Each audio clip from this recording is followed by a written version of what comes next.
Seja muito bem-vindo a mais um episódio do Desbloqueando o Salesforce, um podcast onde a gente conversa sobre como desbloquear todo o potencial do Salesforce aí na tua empresa e aumentar os teus ganhos com isso.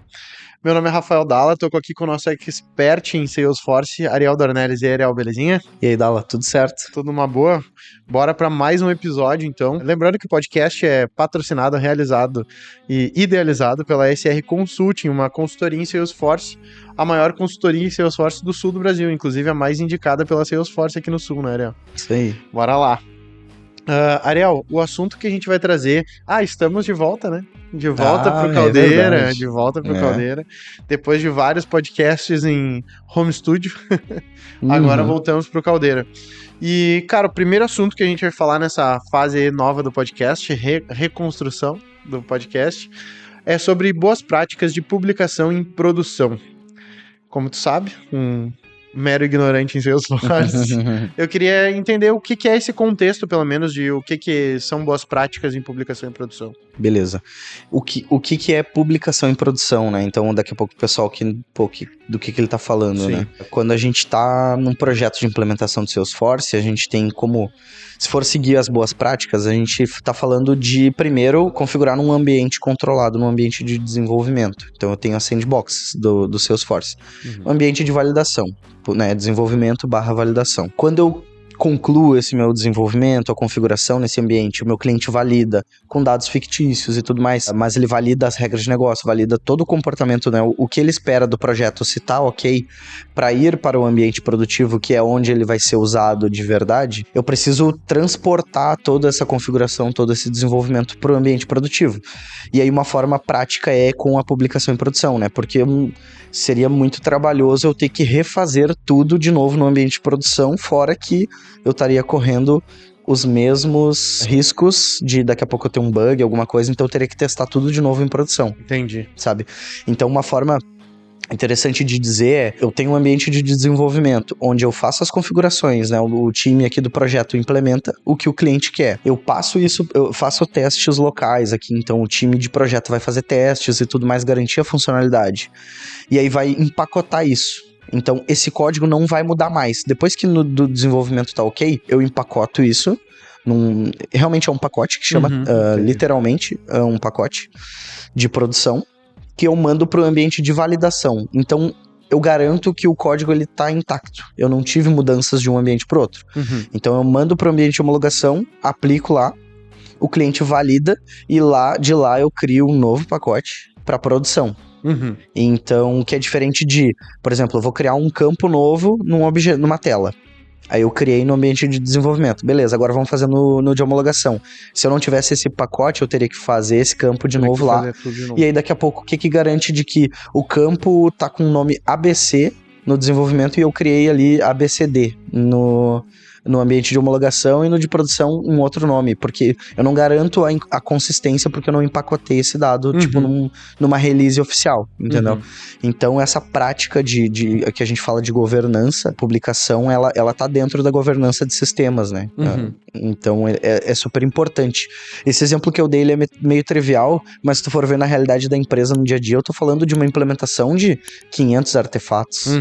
Entendeu? Não estou falando de um campo, estou falando, né, de criar um objeto, criar tela, criar classes, relatórios e um monte de coisa. E daqui a pouco não tenho só um desenvolvedor, eu tenho 3 times de desenvolvimento desenvolvendo demandas em paralelo. Então essa coisa começa a ficar complexa e é essa boa governança que garante que eu vou conseguir trabalhar de forma paralela e que não haja esses conflitos, né? Daqui a pouco um sobrescreve alguma coisa do outro, etc. Então os pacotes de publicação são bem importantes para isso e garantir a qualidade do que está sendo entregue em produção para que não afete o dia a dia da empresa e não gere prejuízo. Sim. Só para ver se eu consegui compreender bem, existe um ambiente onde tu consegue fazer toda a programação e testes ali do sistema, e a publicação em produção seria como se tu estivesse fazendo um upgrade do sistema. Fiz a programação, fui para um ambiente de teste ali e validei essa programação. Agora eu vou empacotar ela e vou fazer um upgrade, vou subir uma nova versão do meu sistema. Mas se conectando a que já existe. Não necessariamente tendo que reprogramar toda ela, mais os É isso aí, ela é incremental, né? Eu vou adicionando coisas ali conforme as versões. Show de bola. É isso, mas é isso aí mesmo. Show. E da tua experiência, Léo, quais são os pontos cruciais, assim, de cuidado que tem que ter pra fazer essa publicação em produção? Onde é que pode dar tudo errado nisso daí? Então, até, né, com base em vários projetos ali que a gente teve aprendizados com a SR, a gente montou um processo, né, que são, assim, é um checklist, é um guia que a gente direciona o nosso time de projeto para eles seguirem isso e evitar ao máximo qualquer percalço numa publicação em produção. Porque a gente sabe que essas publicações, elas são sensíveis, a gente tá falando do ambiente produtivo do cliente, dependendo do cliente, como a gente atende empresas grandes, daqui a pouco a gente tá falando de um prejuízo grande, né, na operação. Sim. Então a gente elencou vários passos ali, umas etapas para garantir uma boa publicação. Tá? A primeira delas, então, que a gente vê que é super importante, depois que eu desenvolvi, testei, né, tá tudo ok, eu tenho que fazer tá tudo ok para subir para produção, eu tenho que fazer uma etapa de identificação de todos os artefatos envolvidos, tá? O que foi de fato alterado, artefatos que foram criados, novos. Então, tô falando, daqui a pouco eu alterei o tipo de um campo, eu alterei um objeto, ou eu criei objetos novos, criei relatórios, eu criei layouts de tela, eu criei fluxos, classes. Então, tem uma infinidade de metadados, né? Tudo isso no Salesforce se chama metadado, né? Todo esse agregado de objetos. E aí eu tenho que identificar eles, tudo que foi alterado, para eu colocar nesse pacote que vai subir para outro ambiente. Inclusive, né, então esse é o primeiro passo que a gente faz, a identificação de todos os artefatos. Por que a gente identifica isso? Que nem eu falei antes, tem projetos em que a gente está falando de 500 artefatos, tem projetos que são grandes, a gente tem muita implementação em projetos grandes, então daqui a pouco eu tô há 2 meses, um mês, né, uma sprint, sei lá, 2, 3, 4 sprints desenvolvendo funcionalidades. E aí eu não lembro do que eu criei lá no início, sabe? Então, o que isso pode acontecer? Pode gerar, né? Eu posso esquecer artefatos que na hora de eu gerar o pacote e publicar em produção ele vai dar erro. Porque faltou um campo, etc. Ele tá fazendo menção a um campo que não existe ainda. Então tem várias possibilidades aí de falha, né? Nesse sentido, se eu esquecer algum metadado. O próximo aqui, até tem uma colinha, né? Eu tô com o nosso Confluence, a nossa base de conhecimento aqui da SR. E aí o próximo item é a documentação, né? Do desenvolvimento. E aí esse aqui é um ponto polêmico. Por quê? Entre os desenvolvedores, inclusive. Tem os desenvolvedores que eles gostam de comentar código. Quando eu falo documentação, não é necessariamente comentar no código, mas tem desenvolvedor que escreve uma linha e comenta. Essa linha faz isso, sabe? Dentro do próprio código. Dentro, tu pode colocar comentários que não são executáveis, sabe? É só instrução mesmo. Eu não gosto, eu não sou dessa linha. Tem gente que adora e tem gente que odeia. Eu sou do que odeia. Que eu não consigo nem ler direito o código, eu quero ler o código e interpretar ele. E tem algumas práticas também que dizem, né, tipo, para teu código ele ser legível de forma própria, assim, tu não precisar comentar ele. Se tu precisar comentar, quer dizer que talvez tu não tenha escrito ele da melhor forma. Entendi. Né? Mas, assim, essa documentação que eu falo é uma mais ágil, tá? Não é também eu criar uma ficha, um documento do Word com um monte de página dizendo o que foi desenvolvido. Mas, normalmente, o que a gente fala? Eu tô falando de um gerenciador de projetos, seja um Jira, algum Kanban da vida, Monday, ClickUp, várias outras ferramentas. Notion. Notion, que também tem um Kanban. Então, a ideia é para fazer uma rastreabilidade. Qual o requisito de negócio gerou esse código, esse artefato, esse pacote? Pra gente conseguir, inclusive, ter um histórico de versões, né? Que nem tu estava comentando antes. Sim. É essa questão. Por exemplo, o teu iPhone ou o Android, tu vai tendo versões, né? Versão 11, versão 11.2, versão 12. É isso. É uma forma da Apple, do Google, gerenciar o histórico de mudanças do sistema deles. Sim. Então, a Apple teve um requisito de negócio que é implementar, sei lá, uma biometria facial. Beleza. Então, o requisito de negócio de biometria facial está vinculado à versão 11 do iOS, por exemplo. Então, a gente consegue ter essa rastreabilidade a nível de negócio linkada com o que, tecnicamente, quais os artefatos de código, né, de sistema foram gerados a partir desse requisito. E se eu precisar fazer um retorno, fica mais fácil também, porque eu tenho esses labels aqui que a gente chama, que é a versão 1.2, versão 1.3, versão 2.0 e por aí vai. Então, essa documentação do desenvolvimento, ela é super importante, e tanto pro próprio desenvolvedor, depois, daqui a pouco deu algum bug, ele consegue voltar no Gira facilmente ali e ver, cara, se tá versionado, esse é um ponto mais pra frente. Se o meu código tá versionado, eu consigo olhar qual foi o meu pull request no GitHub, por exemplo, que gerou esse código, e eu posso fazer a reversão desse pull request e voltar à etapa original, caso dê algum problema. Então isso fica tudo mais controlável, sabe? Tu consegue rastrear e identificar as coisas de forma mais fácil. Então essa documentação é super importante. A próxima etapa que a gente tem aqui, na verdade ela não tá muito cronológica nesse sentido, mas é uma etapa que a gente tem que garantir que foi feita a validação e os testes, tá? Então é um reforço das validações, tanto a nível de desenvolvimento. Normalmente num projeto a gente tem um desenvolvedor e a gente tem um papel de um analista, um QA, né, o Quality Assurance, que é um termo, que é o cara que vai fazer os testes, vai validar os cenários de negócio e ver se o que foi desenvolvido está de acordo com o esperado, com o que foi detalhado no negócio. Só que, e aí a gente tem uma etapa além, que é o aceite do cliente. Então a gente tem como processo isso, eu preciso ter os testes desenvolvidos. Eu tenho tanto os testes unitários que o meu desenvolvedor cria, então isso é importante, a gente até mencionou já em outros episódios. Eu tenho testes funcionais que o QA faz, e depois no ambiente de homologação eu tenho os testes de aceitação do cliente, tá? Então essas são etapas mandatórias que a gente coloca no nosso processo de publicação para ter o ok do cliente, de que realmente ele olhou e é aquilo que ele espera, porque já aconteceu várias vezes da gente desenvolver, testar, tá ok. O QA validar, tá ok. O cliente deu ok para subir, só que a gente não pegou a evidência de que foi testado, foi validado, pode subir. Ele só foi isso, pode aplicar. Aplicou, não era o que eu queria, entendeu? Entendi. Então, isso é bem importante. Não pegou a evidência que ele deu ok no... Que ele reproduziu o fluxo. É isso que eu queria. Exato. Ele disse, ok, pode subir. E a gente deu como ok, tá aceito. Tá pronto. Então isso é super importante. E aí, como é que funciona nesse caso? Por exemplo, aconteceu isso, tá? Eu sei que tu já te programou pra isso não acontecer mais. Tá. Mas aconteceu isso. E aí, como é que vocês agem? Tipo assim, porque tu precisa retornar ao sistema. Por exemplo, tu fez uma atualização, tá, beleza, eu vou ter que voltar à versão anterior pra eu poder trabalhar nisso de novo, provavelmente, né? Como é que tu tá seguro? Porque tu precisa ter daí, de repente, um back... Eu não sei se o próprio Salesforce já tem um comando de retornar para a versão anterior ali, ou não, eu preciso ter um backup do sistema para caso aconteça isso, eu voltar. O que acontece? Tem alguns cenários. Por exemplo, quando a gente está fazendo uma implantação do zero e o ambiente ainda não está sendo usado, esse é mais tranquilo, tá? Porque a gente subiu para produção, o cliente olhou, validou lá e disse não era o que eu esperava. Beleza, na sprint seguinte de desenvolvimento, a gente inclui as adaptações, tá? A gente inclui isso. Se é algo muito discrepante, por exemplo, eu entreguei A, ele quer Z, sabe? Bem diferente.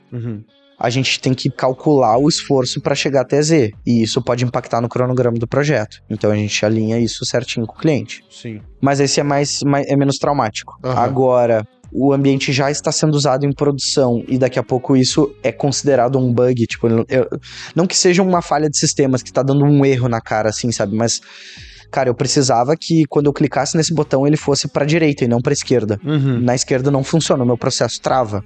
Isso é um impeditivo, por mais que não seja um bug, não tá dando um erro. Sim. Ele é uma regra de negócio incorreta que vai impedir o cliente de utilizar o sistema. Aí tem que avaliar.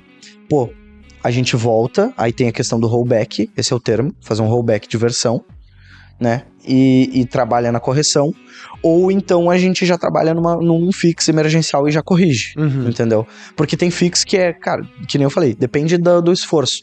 Tem uns, é uma linha de código, eu altero, ao invés de A, eu boto B. Fechou. Então é um fix rapidinho, em minutinhos, sobe e tá tranquilo.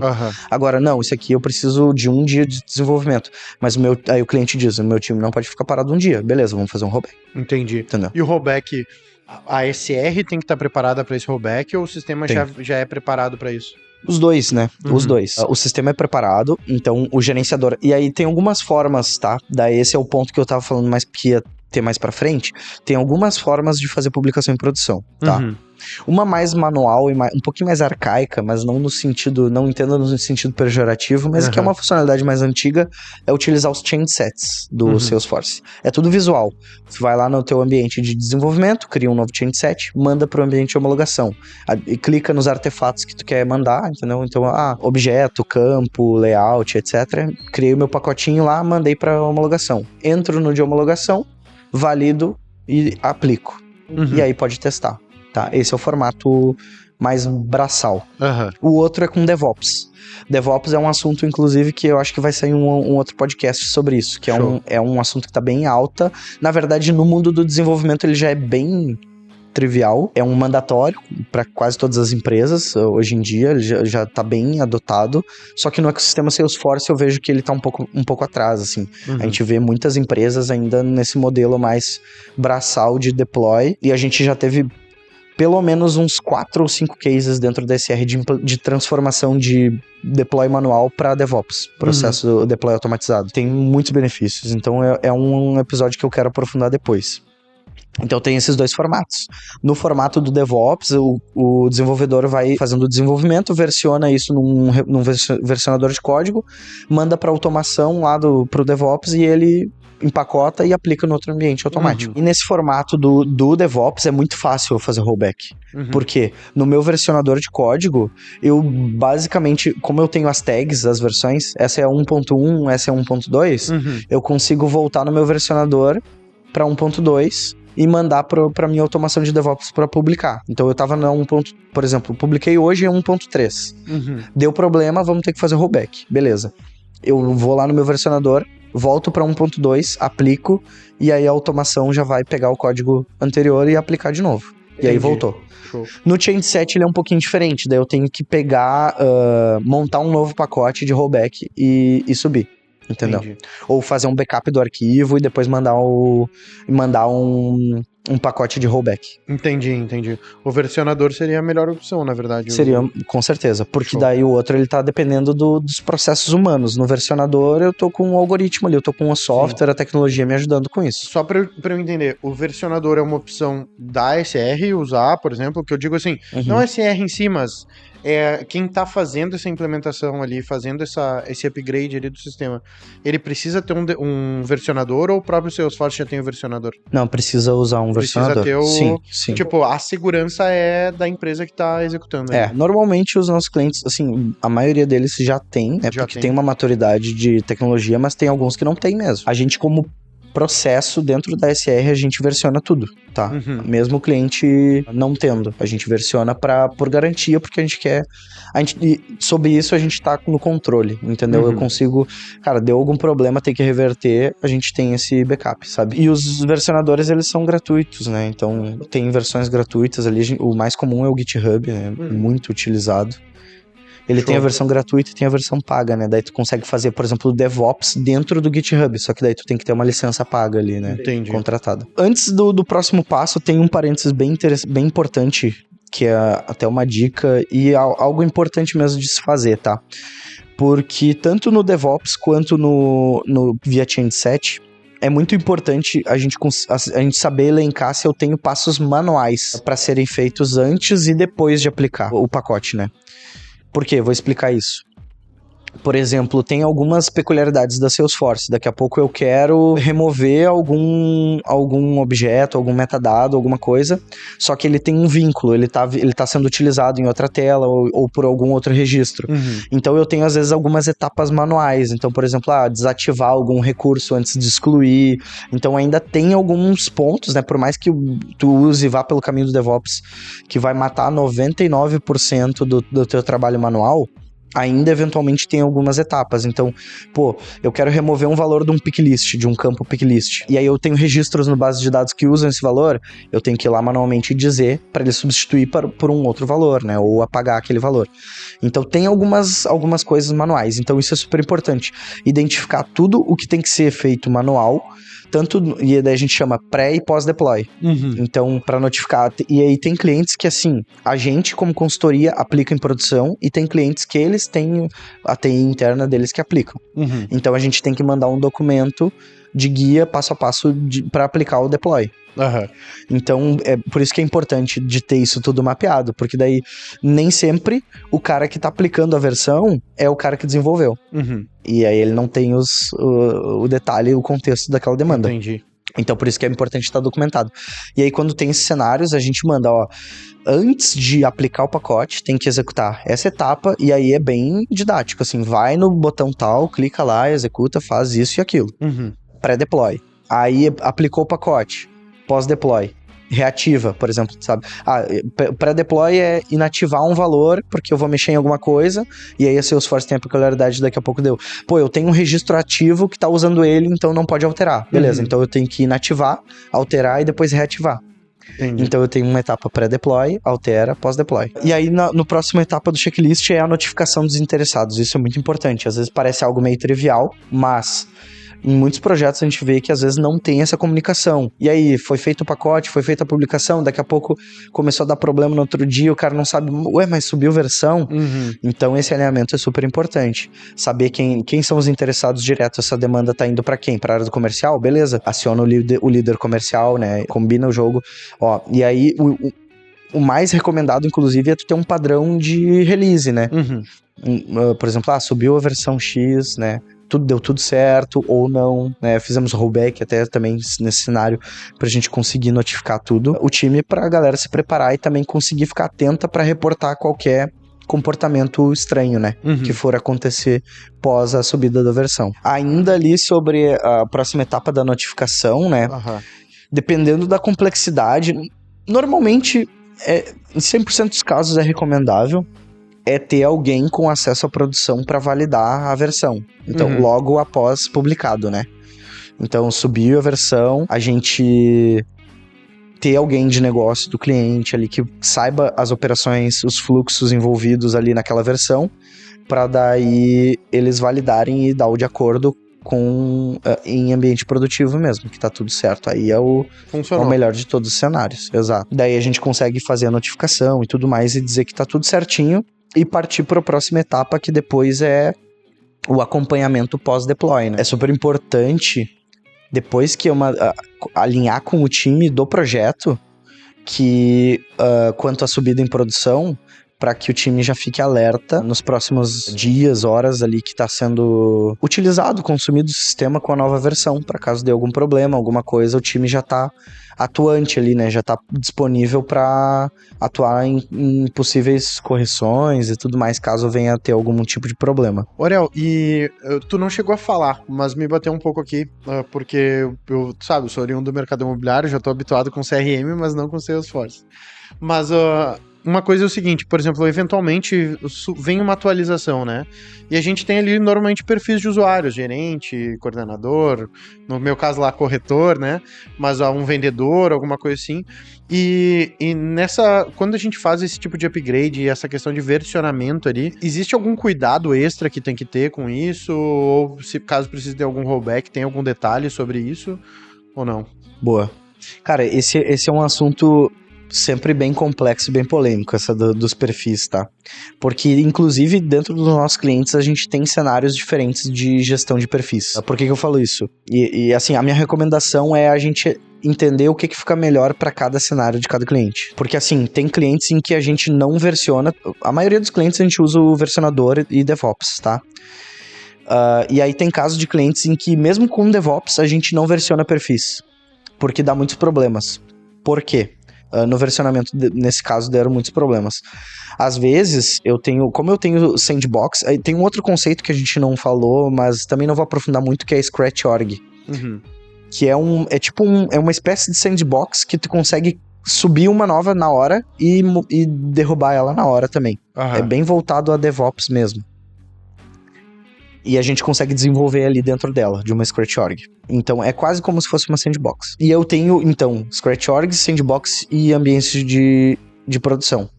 E não há garantia de que todos eles estão no mesmo servidor, na mesma instância lá do servidor da Salesforce. E aí, como eu tô falando de sandbox, ambientes de homologação, a Salesforce ela tem algumas diretrizes de instâncias e que ela vai fazendo as atualizações com base nas instâncias. Então, por exemplo, eu posso ter uma sandbox que tá com uma instância mais atualizada que o meu ambiente de produção e que tá desatualizada de uma Scratch Org.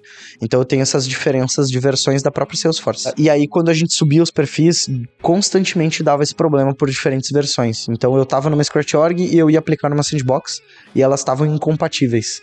E aí o perfil dava problema. E tinha mais alguns agravantes que dentro do cliente, o cliente mexia nos perfis direto. Tá dando erro aqui.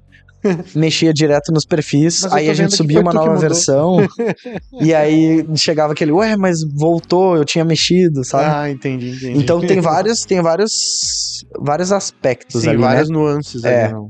Mas o perfil é uma coisa que a gente tende a ficar mais atento e um pouco mais receoso nesse sentido de, cara, daqui a pouco não botar dentro do DevOps. Só se eu tiver o processo bem organizadinho, bem definidinho ali, que não vai ter mudanças direto em produção e tudo mais, e ainda corre o risco de eu ter essas variações de versão dos ambientes sandbox que pode dar problema ainda.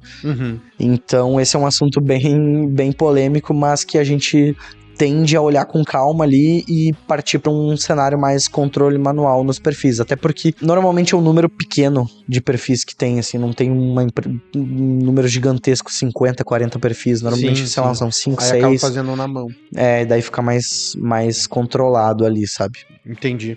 E tem alguma da tua experiência, assim, que tu, por exemplo, fez o deploy ali, cara, já confere isso daqui, sabe, tem algum padrão que às vezes acontece, né? Cara, já confere se os perfis ficaram certinhos, já confere se tem algumas dicas, assim, nesse sentido de, essas conferências aqui pelo menos tem que ser feitas logo depois.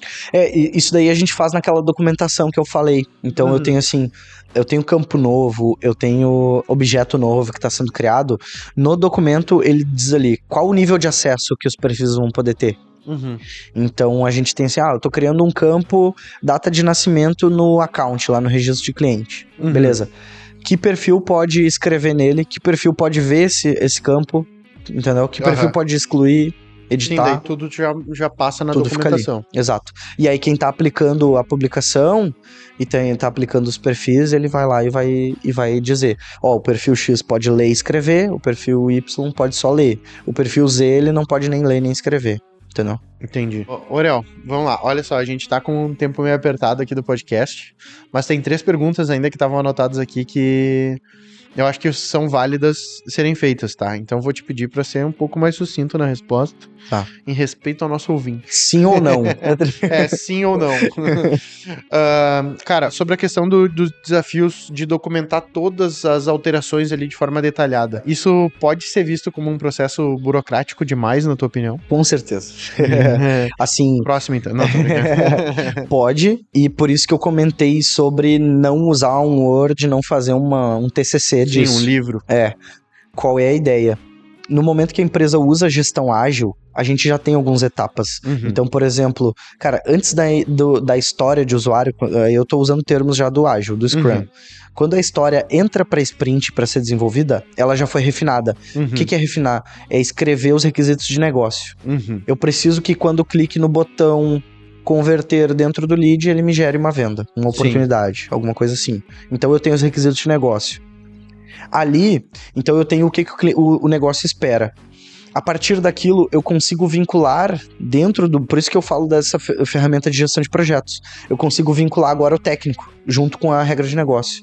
Então, cara, eu não preciso documentar o que foi desenvolvido, mas eu posso vincular qual foi o pull request, que nem eu falei, qual foi a release que gerou essa demanda.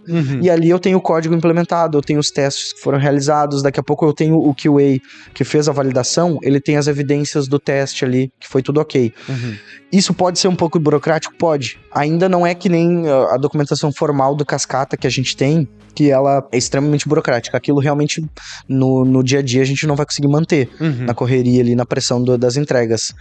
Mas agora, em paralelo imagina uma versão que subiu, deu um problema em produção generalizado, e aí a gente vai fazer uma regressão. Como é que veio essa demanda? Aí a gente olha lá no Gira. tava com os requisitos bem detalhadinho, a gente fez o que o negócio pediu. Eu tenho o código que foi vinculado com essa demanda, o código foi bem escrito, ele tá testado, ele foi validado por um QA? Foi, tá aqui as evidências, foi bem testado as regras de negócio. Então por que gerou o problema lá? Porque na verdade, quando subiu pra produção, o que ele queria era outra coisa. Tô dando um exemplo aqui, Sim. né? Então, a gente tem o track record do negócio, a gente tem o histórico, e a gente tem a garantia de que foi seguido os passos. Sim. Pesando na balança daqui a... Cara, se eu for fazer sem documentação nenhuma, é muito mais rápido. Claro. Entende? Mas eu preciso ter algumas garantias. Então, o bom é chegar numa balança no meio termo, onde vai ficar bom naquele projeto, naquele contexto. Sim. Porque eu vou te dizer, da minha cabeça, assim, eu fico pensando, que nem tem uma pessoa que fala uma coisa de uma forma simples e ela leva 10 minutos pra falar, e a outra fala 1 hora e falou exatamente a mesma coisa, que dependendo de quem tá documentando o processo, de repente... Tem que ser objetivo, né? Exatamente, tem que ser objetivo simples também, Exato, né? Sim. Beleza. Vamos pra próxima. Essa daqui é legal. Como lidar com a pressão dos clientes pra publicar uma nova versão? Boa. E tá muito atrelado com a pergunta anterior também. Porque dependendo da pressão do cliente, ele não quer, às vezes ele não consegue ver esse valor na documentação. Cara, não precisa ficar documentando, toca o barco de uma vez. E tem cliente que, cara, não precisa eu testar, né? Eu te falei o exemplo, eu não testei, só sobe. Sim. Entendeu? Então a gente tem que entender o cliente. Tem casos em que foge um pouco do nosso alcance, né? Mas de eu conseguir, ele tá muito pra lá. Tipo, no sentido de que, cara, eu não quero nem testar, não quero que tu documente, não quero nada, só quero que tu me entregue. Tenta puxar ele um pouco mais pra cá. Talvez ele não vai seguir by the book, que a gente chama ali, todos os processos do ágil, ele não vai, mas daqui a pouco a gente consegue aproximar ele um pouco. Sim. Ao invés de ficar bangu e ele nem testar, nem dar ok, cara, pra evitar que suba pra produção e tu tenha prejuízo, de repente, sei lá, reserva 1 horinha do teu dia pra validar e ver se tá ok. 1 hora do teu dia não é mais barato do que daqui a pouco a gente subir para 30 vendedores teus? Sim. Então, beleza, sabe? Sim. Tenta trazer um pouquinho mais perto, não precisa mudar, né? Dar uma mudança ali, 180 graus, né? Fazer uma catequização do cara. Mas, cara, o quanto tu consegue aproximar ele de um processo mais organizado? A gente tinha um cliente que tava no modo, desenvolvedores vão me entender, no modo go horse total. Pressão, entrega. A gente começou a falar pro cliente, calma. Viu esse problema que aconteceu? Num processo normal, mais calmo, com as etapas, a gente consegue evitar esse tipo de problema. E aí a gente tá trazendo cada vez mais ele pra cá. Antes, um projeto que era loucuragem, pressão total de entregas, agora tá dominado. E sendo produtivo. Entregas sendo realizadas o tempo todo. Show. E a última pergunta é se é possível fazer um deploy em produção sem um plano de rollback. É possível. Possível né? Mas é uma bomba relógio. É meio kamikaze, né? Mas assim, na minha opinião, a gente vai gerando uma confiança, sabe? Porque o que acontece? 99% dos casos, a gente sobe uma versão e faz um plano de rollback e nunca usa. E o que é importante, o seguro tá lá pra nunca ser usado, né? Sim. Sabe? O contrato também é feito pra não ser executado. Aí o primeiro dia que tu sai com o carro e o teu seguro tá vencido, tu bate. Entendeu? Esse o detalhe. Então, cara, o seguro morreu de velho, né? É isso. O rollback é isso. Quando tu não tiver ele é quando tu vai precisar. Sim. Então, é super importante ter. Tanto que, cara, teve um projeto, aí abrindo parênteses, essa resposta não vai ser um pouco tão rápida, tão sucinta assim, mas só abrindo parênteses. Teve um projeto de duplicação de contas da Porto Belo, né, que a gente fez, que foi um dos maiores projetos, porque levou, acho que, bastante tempo, questão de artefatos no pacote de deploy. Tranquilamente mais de 300 artefatos. E a gente fez um plano de rollback. Não foi usado, graças a Deus. Tudo deu certo. Achei que tu ia dizer, e precisou. Não, e foi mais um caso, mais um pra estatística do plano de rollback que não precisou ser utilizado. Mas, cara, se precisasse e a gente não tivesse o rollback ali, ia ser caótico, traumático, assim, sabe? Ia ser... Eu não consigo nem imaginar. Porque é um projeto tão sensível no core do SRM, que se eu não tivesse um rollback, ele simplesmente ia parar mais de 150 lojas da Porto Belo. Inteira, né? Ia parar a empresa inteira. Ia parar a empresa. Ia parar a força de vendas inteira da empresa. Sim. Sim, força de venda, tu parou o coração, né? Parou de fluir sangue É isso. no corpo ali, porque É é isso. um negócio que não... Então, e aí o plano de rollback foi uma preocupação grande, muito grande nesse projeto. A gente levou semanas documentando o plano de rollback e elaborando ele, pensando, fazendo backup. A gente tinha plano A, plano A de rollback, plano B de rollback. Entendeu? Então, e graças a Deus, né, a gente não precisou usar. Inclusive, batemos a meta de vendas naquele mês. Show. Do cliente. Mas quando tu... Agora só uma curiosidade mesmo. Uhum. Quando foi feito o deploy, o quão nervoso tu tava? Ah, cara, eu nem, sabe, a gente eu tentando lembrar, assim, sabe? Aham. É porque eu tava no cliente, né? Fui eu e mais algumas pessoas do time, Sim. a gente tava no cliente, sala de guerra total, assim, tinha uma sala de Com reunião. uma pistola na mesa, do cliente do lado com uma pistola. Mas é que é um termo sala de guerra que a gente usa no Sim, TI, né? sim. Mas era uma sala de dúvidas que a gente chamou, usou um termo mais soft. Que tinha o pessoal preparado, os ramais aqui para as lojas ligarem, a gente dá atendimento, a TV ligada com o Meet, Aham. o link já disparou, por isso que é importante a comunicação. Sim. O cliente que notou um comportamento estranho, ele ou ligava ou entrava na Meet e eu já tava com o Na hora notezinho, os resolvendo. desenvolvedores com o note e a gente ia e resolvia os problemas. Show. Então, deu um nervoso, com certeza, Uhum. mas aquele nervosinho bom, assim, de entrar numa competição, adrenalina sabe? ali. Mas o bom é que a gente tava bem ensaiado o jogo, sabe? Uhum. E não fugiu muito do que a gente estava planejando, a gente conseguiu pensar todas as possibilidades e se preparar para elas e deu tudo certo. Show de bola.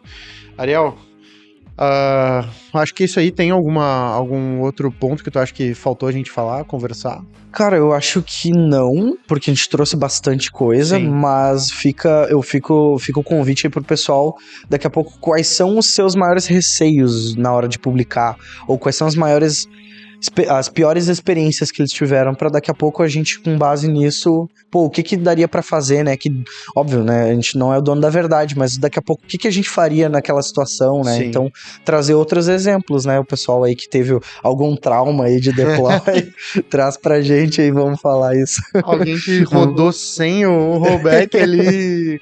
Cara, realmente isso acontece. Beleza, então comenta aqui embaixo, deixa ali teu comentário, tua dúvida, tua sugestão de assunto também pode trazer pra nós. Lembra de deixar o like, se inscrever no canal, favoritar o podcast aí no Spotify ou Deezer, onde tu estiver ouvindo. E também lembra de, caso tu queira um atendimento aí sobre Salesforce na tua empresa, entrar em contato com a SR. Aqui embaixo tem o link do site, tem o QR Code rodando na tela aqui também.